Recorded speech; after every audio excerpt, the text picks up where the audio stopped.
It was a quiet evening as Judge Olivia Bennett drove home after a long and exhausting day in court. The night was peaceful, the streetlights casting a soft glow on the empty roads.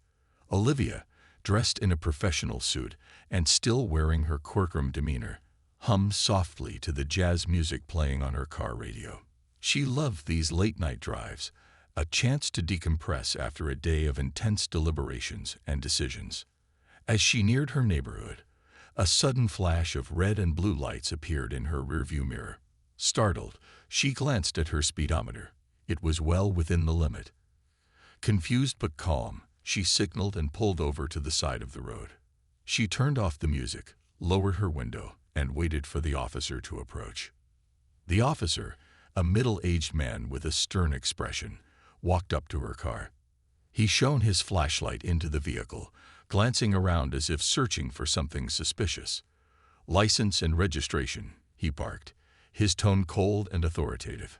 "Of course, officer," Olivia replied politely, reaching for her purse. "May I ask why I'm being stopped?" "You were speeding," the officer replied curtly, though Olivia knew this wasn't true. Her instincts told her this wasn't a routine traffic stop. Handing over her documents, she maintained her composure. "I don't believe I was speeding, officer. Are you sure about that?" The officer ignored her question, his eyes narrowing as he scrutinized her license. "What are you doing in this neighborhood?" he asked sharply. "You don't look like you belong here." Olivia felt a pang of frustration but remained calm. "I live here," she answered simply, her voice steady. "I'm on my way home." The officer's tone grew harsher. "Step out of the vehicle," he demanded. "Is there a reason for this?" Olivia asked, her voice calm but firm. She was aware of her rights and the importance of staying composed.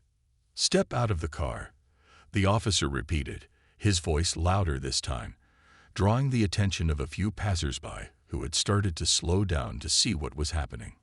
Olivia took a deep breath and slowly exited her car, standing tall and confident. She was determined not to let the officer intimidate her.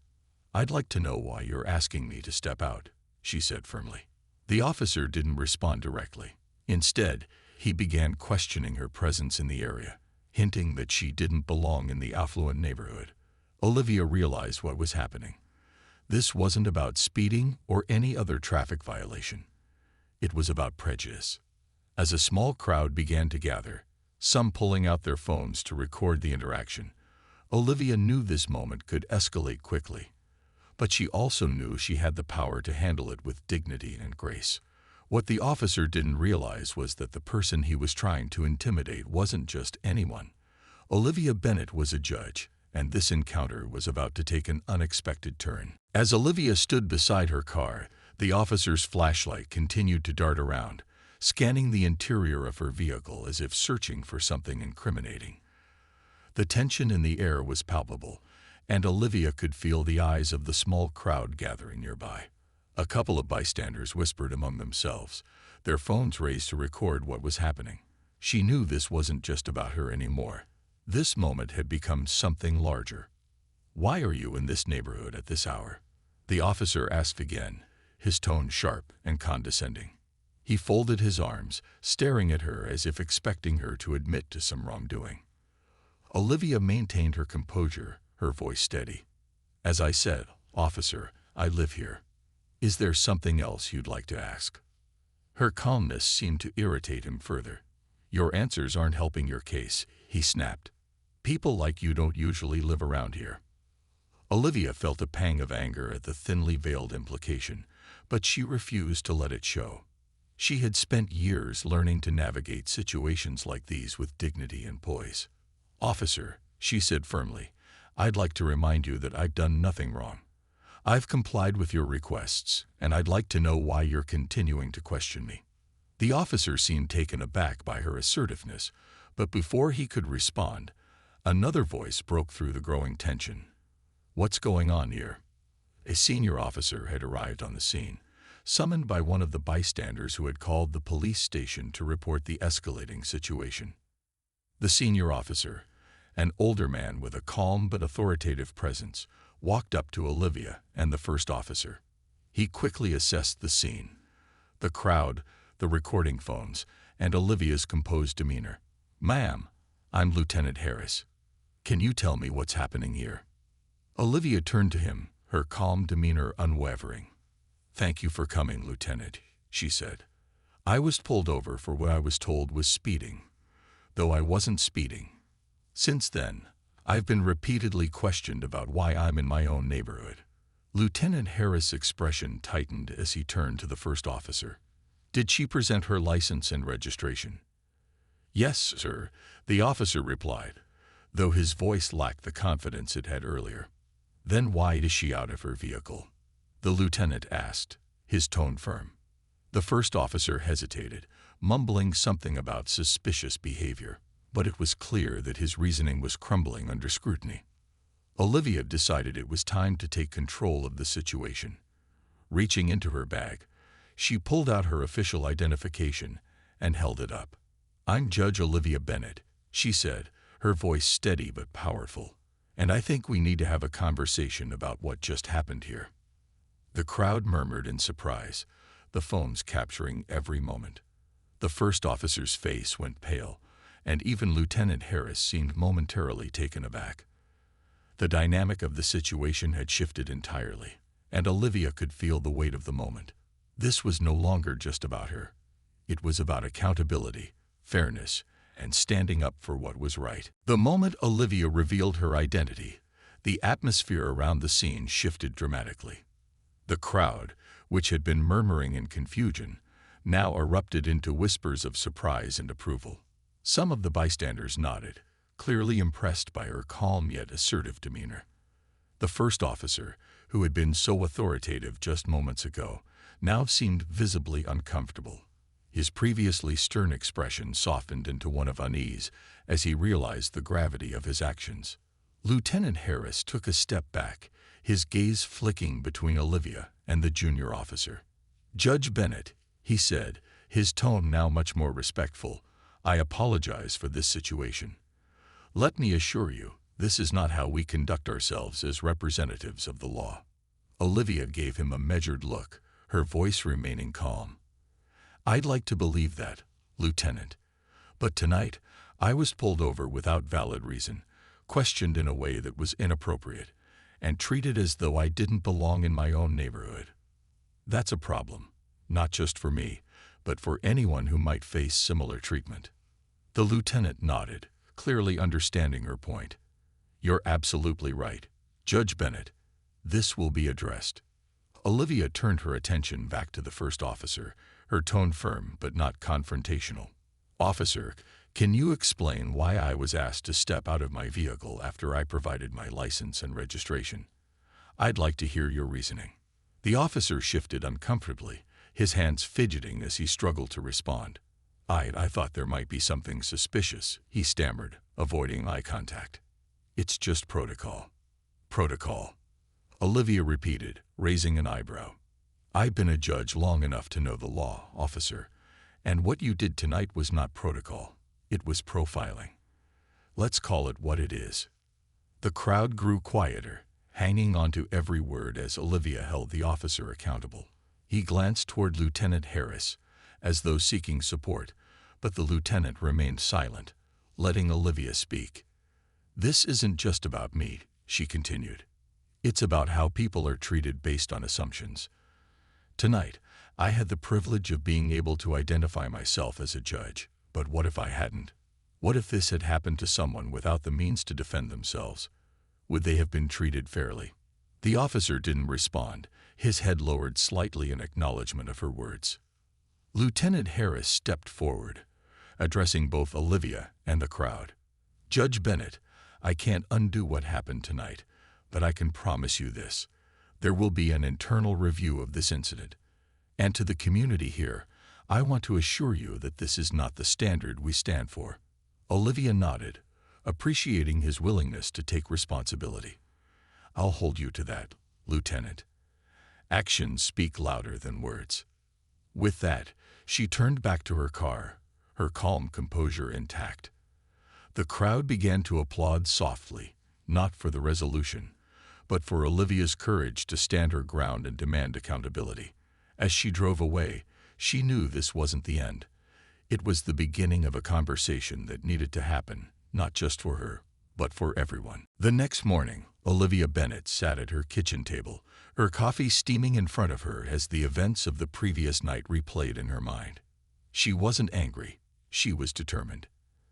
As a judge, she had seen firsthand how systemic issues within law enforcement could affect people, and now she had experienced it personally.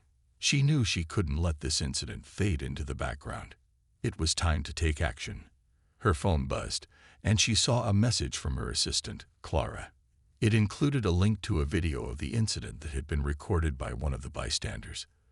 The video had already gone viral overnight, with thousands of views and comments. People were expressing outrage over the way Olivia had been treated and praising her for handling the situation with dignity and strength.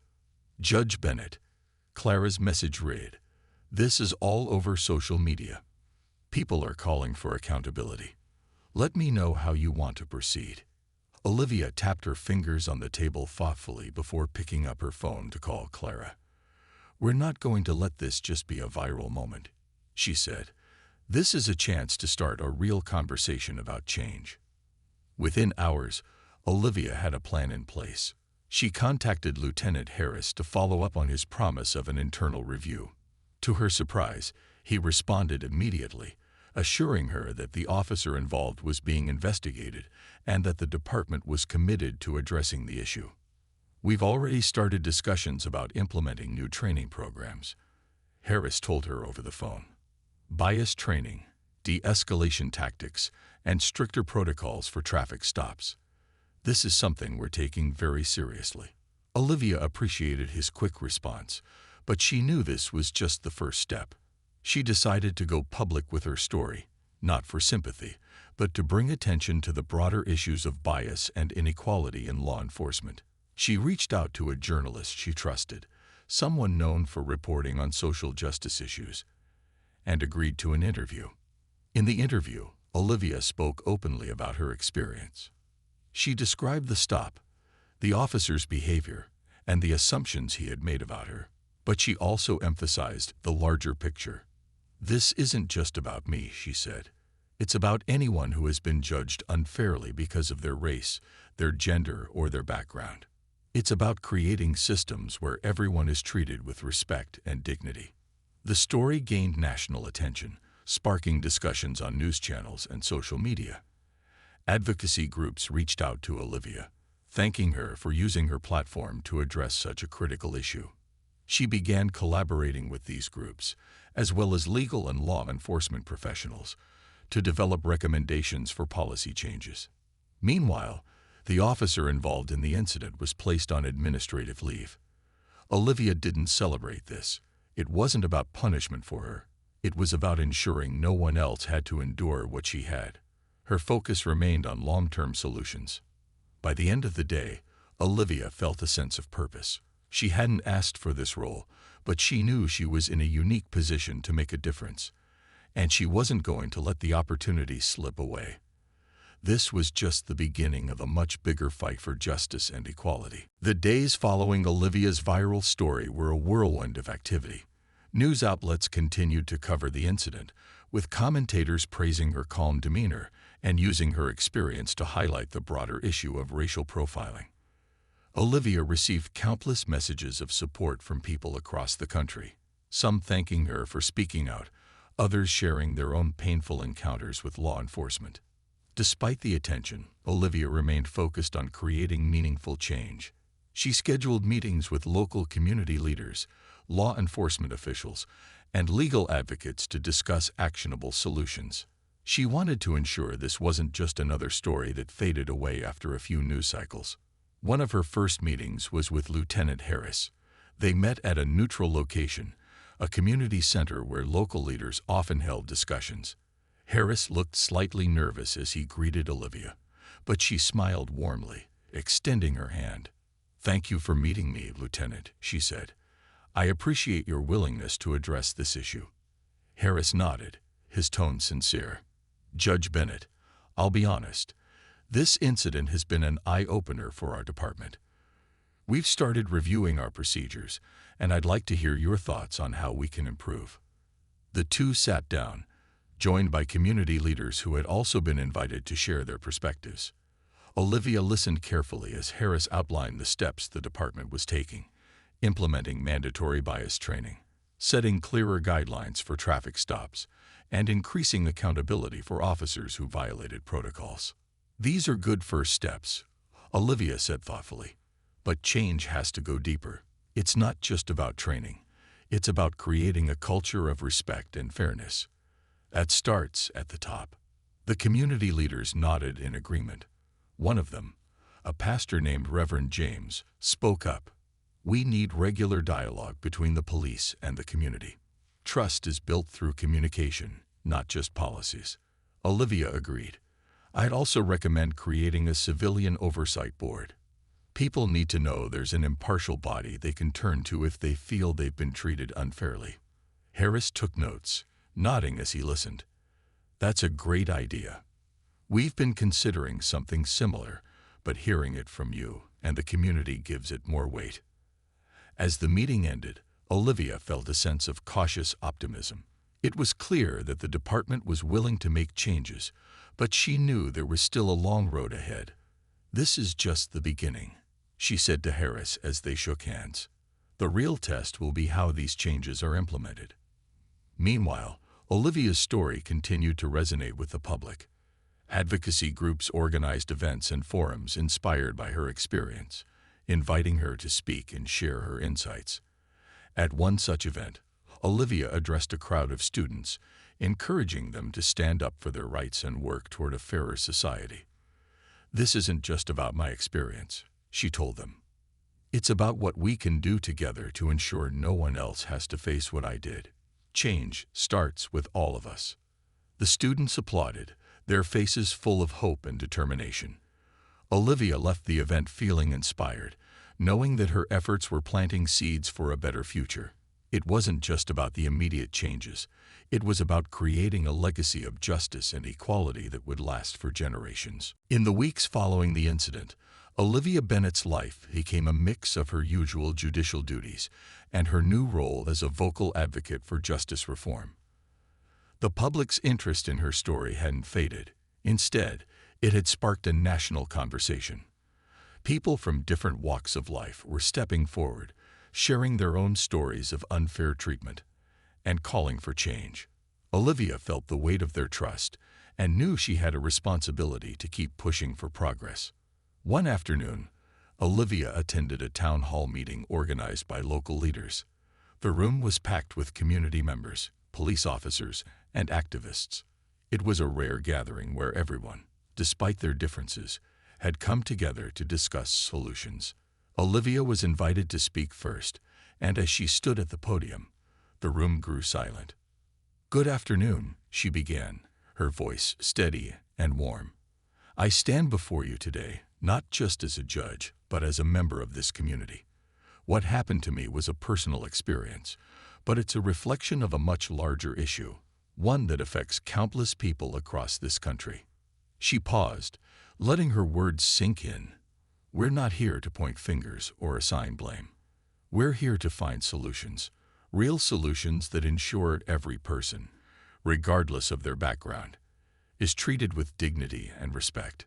The room erupted in applause, and Olivia continued. "We need to rebuild trust between law enforcement and the communities they serve. That starts with transparency, accountability, and a willingness to listen to each other." Throughout the meeting, Olivia listened intently as others shared their thoughts. A young man recounted his own experience of being unfairly stopped by police. An officer spoke candidly about the challenges of the job and the need for better training. A mother tearfully expressed her fears for her teenage son's safety. Each story added another layer to the complex picture, reinforcing Olivia's belief that real change would require everyone's involvement. After the meeting, Olivia spoke with a group of officers who approached her. One of them, a young officer named Daniel, admitted that he had learned a lot from the discussion. "Judge Bennett," he said, "I joined the force to make a difference, but I see now that we have a lot of work to do. I want to be part of that change." Olivia smiled, encouraged by his sincerity. "It starts with conversations like this," she said. "Keep listening, keep learning, and always remember why you joined: to serve and protect everyone." Meanwhile, Olivia continued to work on broader initiatives. She collaborated with advocacy groups to draft proposals for policy reforms, including mandatory bias training and the establishment of civilian oversight boards. She also met with lawmakers, urging them to prioritize these changes at the state and national levels. Despite her busy schedule, Olivia made time to reflect. One evening, as she sat in her study, she thought about how much had happened since that night when she was pulled over. What had started as a moment of injustice had turned into an opportunity to create meaningful change. She felt hopeful, knowing that her efforts were making a difference. But she also knew the work was far from over. Change was slow, and challenges were inevitable.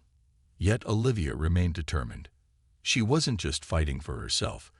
She was fighting for a future where fairness and equality were not ideals, but realities. As Olivia continued her work, she noticed the ripple effects of her efforts spreading far and wide. The community, once divided by misunderstanding and distrust, began to come together. Conversations that had been avoided for years were now being held openly, with people from all walks of life participating. Olivia felt encouraged but knew the momentum needed to be sustained. One evening, she was invited to a public forum hosted by a local university. The auditorium was filled with students, educators, law enforcement officials, and community members. The event, titled "Bridging the Gap: Building Trust Between Police and Communities," featured Olivia as the keynote speaker. She stood at the podium, her presence commanding but approachable. "Good evening, everyone," she began, her voice steady and warm. "I want to start by thanking you for being here tonight. The fact that so many of you have shown up tells me that we all care about finding solutions. And that's where change begins, with people who are willing to listen, learn, and take action."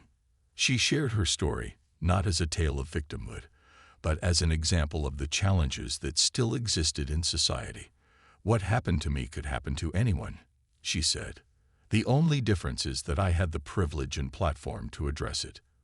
But what about those who don't? What about those whose voices go unheard? That's who we're fighting for." The audience was captivated, hanging on her every word. Olivia emphasized the importance of empathy and accountability, urging both the community and law enforcement to see each other as partners rather than adversaries. After her speech, a panel discussion followed, with Olivia joining officers, activists, and legal experts on stage. The discussion was honest and at times tense, but Olivia's calm presence kept the conversation productive. When one student asked how to rebuild trust when it had been broken so many times, Olivia responded with sincerity. "Trust takes time," she said. "It's not about one grand gesture but about consistent, small actions that show commitment. Law enforcement must show the community they are there to serve and protect, not to judge or harm. And the community must be willing to engage and hold them accountable constructively." Her words resonated with the crowd, sparking applause. After the forum, many attendees approached her to express their gratitude. One student, a young black woman, said, "Judge Bennett, your story gives me hope. It reminds me that even when things seem unfair, we have the power to make a difference." That night, as Olivia drove home, she felt a renewed sense of purpose. She knew the forum was just one step, but it was an important one. The conversations she had sparked were opening minds and hearts, creating the foundation for long-term change. Meanwhile, her work with law enforcement continued. The police department had implemented several reforms, including bias training and the establishment of a civilian oversight board. Olivia regularly attended meetings to ensure these changes were not just symbolic but truly impactful. As the weeks passed, Olivia began to see the fruits of her labor. The community was becoming more united, and the relationship between law enforcement and the public was improving. There was still much to do, but progress was being made. And for Olivia, that was enough to keep her going. She wasn't just working for change, she was living it, one step at a time. Weeks turned into months, and Olivia's efforts continued to create waves of change.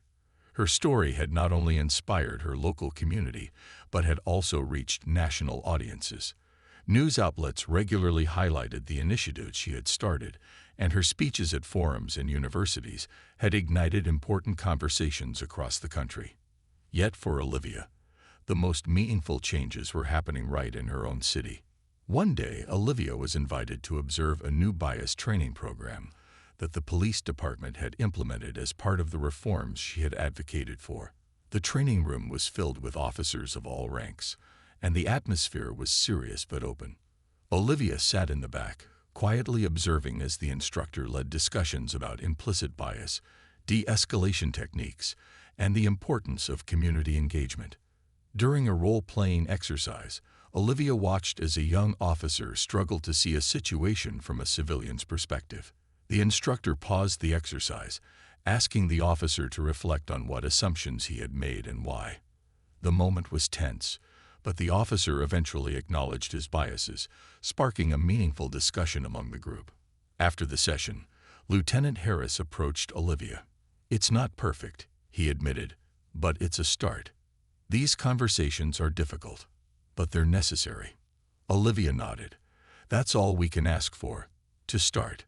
Change doesn't happen overnight, but it happens when people are willing to confront uncomfortable truths." The training was just one of many signs that progress was being made. The newly formed Civilian Oversight Board had begun reviewing complaints against the police, and Olivia made sure to stay involved, offering her expertise and ensuring the process remained fair and transparent. Meanwhile, community leaders worked alongside law enforcement to organize regular town halls, where residents could voice their concerns and offer solutions. One evening, Olivia attended a town hall meeting that was held in a local school gymnasium. The room was packed with community members, police officers, and city officials. The energy in the room was different from past meetings. There was less tension and more collaboration. People were starting to see each other as partners rather than adversaries. During the meeting, a single mother stood up to speak. "I'll be honest," she said, her voice trembling slightly. "I used to be afraid of calling the police. I thought they wouldn't help me or worse, judge me. But lately, I've noticed a change. The officers I've met recently have been kinder, more understanding. It gives me hope." The room erupted in applause, and Olivia felt a lump in her throat. Moments like these reminded her why this work was so important. She knew there was still a long way to go, but seeing trust slowly being rebuilt was a powerful reminder that change was possible. Later that night, as Olivia walked back to her car, a young officer approached her. "Judge Bennett," he said, "I want to thank you. I've learned so much from these changes, and I think it's making me a better officer." Olivia smiled, her heart full. "Thank you for being open to learning," she said. "That's how we make a difference, together." Driving home, Olivia reflected on how far they had come. The path had not been easy, and there were still challenges ahead, but she felt proud of the progress they had made. This wasn't just about fixing a broken system. It was about creating a new one, built on trust, respect, and understanding. And for Olivia, that was a fight worth continuing.